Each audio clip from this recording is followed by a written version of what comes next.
नमस्कार, स्वागत है आपका। आप देख रहे हैं बिजनेस आज तक। आपके साथ हूं मैं नेहा बातन। बिजनेस जगत की तमाम छोटी बड़ी खबरें लेकर हम हाजिर हैं, लेकिन शुरुआत बिजनेस टॉप 10 के साथ।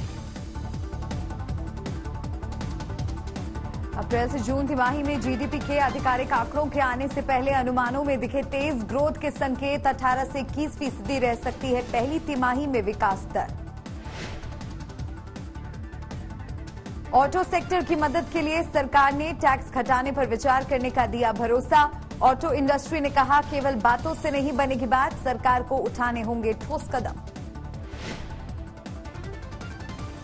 कोरोना पर सरकार ने जारी की नई ट्रैवल एडवाइजरी। राज्यों से केंद्र सरकार ने कोरोना की नेगेटिव रिपोर्ट की अनिवार्यता हटाने की अपील की। संगठित क्षेत्रों के बाद अब असंगठित क्षेत्रों में भी मिलेंगे नौकरियों के मौके। डिजिटलीकरण और मशीन लर्निंग से इस साल ब्लू कॉलर जॉब्स के 70 लाख मौके मिलने का अनुमान। यस बैंक के पूर्व एमडी और सीईओ राणा कपूर को बड़ी राहत। सेबी ने बैंक, डीमैट अकाउंट और म्यूचुअल फंड्स डिफ्रीज करने के दिए निर्देश। गन्ने की एफआरपी बढ़ाने के बाद शुगर मिल मालिकों ने सरकार से महंगी चीनी बेचने की इजाजत देने को कहा। न्यूनतम बिक्री मूल्य को 35 रुपए प्रति किलो करने की मांग। सितंबर में डब्ल्यूएचओ की लिस्ट में शामिल हो सकती है कोवैक्सीन। मंजूरी मिलने के बाद कोवैक्सीन लगवाने वाले विदेश यात्रा पर जा सकेंगे। महामारी के असर से 71% भारतीयों ने बदल दिए सामान खरीदने के तरीके। 22% लोग सामान की कीमत के आधार पर करते हैं खरीदारी। कोरोना का असर घटने से बढ़ा रेस्टोरेंट में खाने का चलन। जून के मुकाबले जुलाई अगस्त में 35% बढ़ी रेस्टोरेंट में लोगों की आवाजाही। 10 करोड़ के निवेश से एक स्टार्टअप ने बनाए बेहतरीन परफॉर्मेंस वाले सोलर पैनल। लूम सोलर ने मोनो पैनल कैटेगरी में किया 440 और 530 वॉट के सोलर पैनल का निर्माण। इकोनॉमी में जारी तेजी को रफ्तार देने के लिए सरकार कर्ज बांटने की मुहिम में जुट गई है। इसके लिए ईज 4.0 का ऐलान किया गया है, जिससे कृषि सेक्टर को सबसे ज्यादा मदद मिलेगी।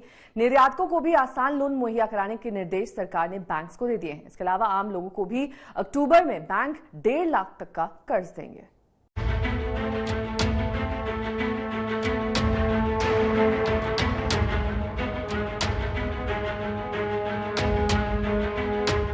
इकोनॉमी की स्पीड बढ़ाने के लिए सरकार लोगों के हाथों में पैसा पहुंचाने की मुहिम में जुट गई है।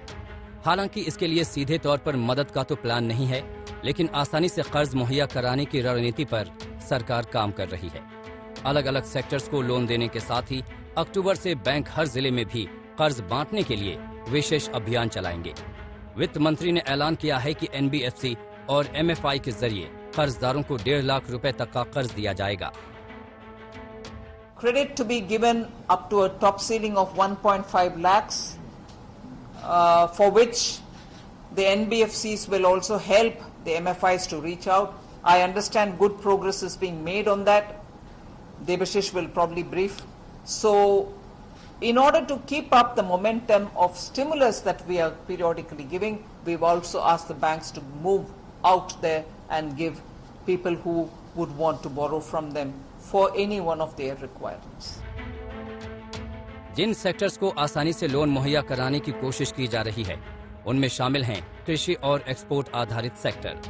ईज 4.0 की मदद से कृषि लोन डेटा आधारित हो जाएगा, जिससे किसानों को आसानी से लोन मिलेगा। केंद्र सरकार का लक्ष्य बैंकों की मदद से ग्रामीण इलाकों में ज्यादा लोन बांटने का है। जानकारों का मानना है कि किसानों को आसान और सस्ता कर्ज दिलाने से वो आधुनिक खेती करने के लिए प्रोत्साहित होंगे, जिससे आखिरकार पैदावार बढ़ेगी। बड़ी उपज से घरेलू बाजार में कीमतें कंट्रोल में रहेंगी। इसके साथ ही खेती के उत्पादों को एक्सपोर्ट भी किया जा सकेगा, जिससे किसानों की कमाई बढ़ेगी। इसके साथ ही एक्सपोर्ट से जुड़ी इंडस्ट्री पर भी अब बैंक ज्यादा फोकस करेंगे। छोटे और मध्यम उद्योगों की मदद के लिए सिडबी और एक्जिम बैंक को इंफ्रास्ट्रक्चर प्लेटफॉर्म तैयार करने को कहा गया है। वित्त मंत्री ने बैंक को एक्सपोर्ट्स की समस्याओं को सुलझाने के भी निर्देश दिए हैं। इसके अलावा फिटनेस सेक्टर्स और सनराइज सेक्टर को भी बैंकिंग मदद मुहैया कराई जाएगी। आज तक ब्यूरो।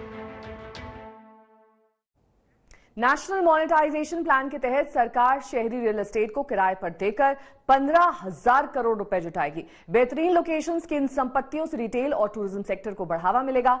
नाइट फ्रैंक के मुताबिक रियल एस्टेट को एक और फायदा बड़े घर की बढ़ती डिमांड को पूरा करने से भी मिलेगा।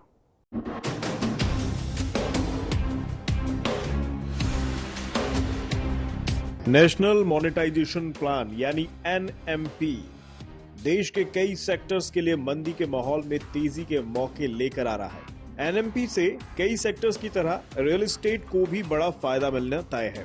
दरअसल सरकार ने NMP के तहत शहरी रियल एस्टेट से 15,000 करोड़ कमाने का लक्ष्य तय किया है। इस संपत्ति से रिटेल और टूरिज्म सेक्टर के लिए नए मौके पैदा होंगे। सरकार का मानना है कि इससे इंफ्रास्ट्रक्चर में भी बड़ा निवेश आएगा और देश में वर्ल्ड क्लास इंफ्रास्ट्रक्चर तैयार होगा। These are assets, brownfield, which will be still with the ownership of the government. And the second most important point here is that the contractual partnerships which we will enter in executing this monetization pipeline will be with full KPIs and performance standards ensured. So the KPIs and performance standards will have to be complied with for getting through the monetization pipeline. इसके साथ ही real estate के लिए एक खुशखबरी Knight Frank की report भी लेकर आई है। नाइट फ्रैंक ने NRI और देसी घर खरीदारों के बीच सर्वे के बाद दावा किया है कि 61% भारतीय घर खरीदारों को अगले 12 महीनों में घरों की कीमतें बढ़ने का अनुमान है। 32% भारतीय बेहतर विकल्प के लिए घर बदलना चाहते हैं।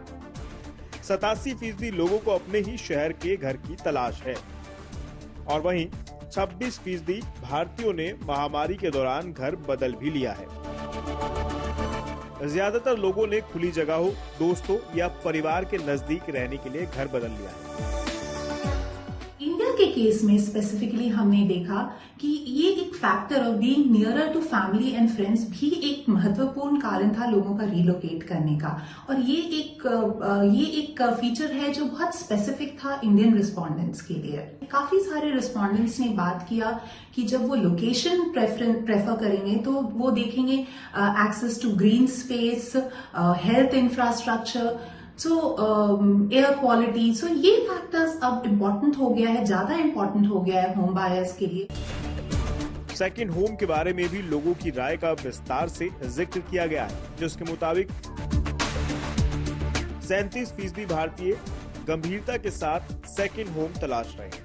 32% लोग सेकंड होम का ऑप्शन देख तो रहे हैं लेकिन गंभीर नहीं हैं। वहीं 31% लोग अपने मौजूदा घर से खुश हैं और नए विकल्प के बारे में नहीं सोच रहे।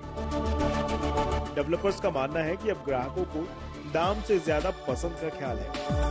जैसे जैसे लोग अपग्रेड करना चाहते हैं, उसकी जो डिमांड है, अच्छे क्वालिटी कंस्ट्रक्शन है, अच्छे बड़े होम की सप्लाई लिमिटेड होने की वजह से इंडिया में भी प्राइसेस अगले आने वाले 1 साल में 10 से 15% ऊपर जाने की पूरी उम्मीद है। कुल मिलाकर देखा जाए तो अगर रियल एस्टेट डेवलपर्स ग्राहकों के भरोसे को बनाए रखते हैं तो फिर इस सेक्टर के लिए तरक्की के रास्ते पर दौड़ना आसान हो सकता है। आदित्य के राणा, आज तक।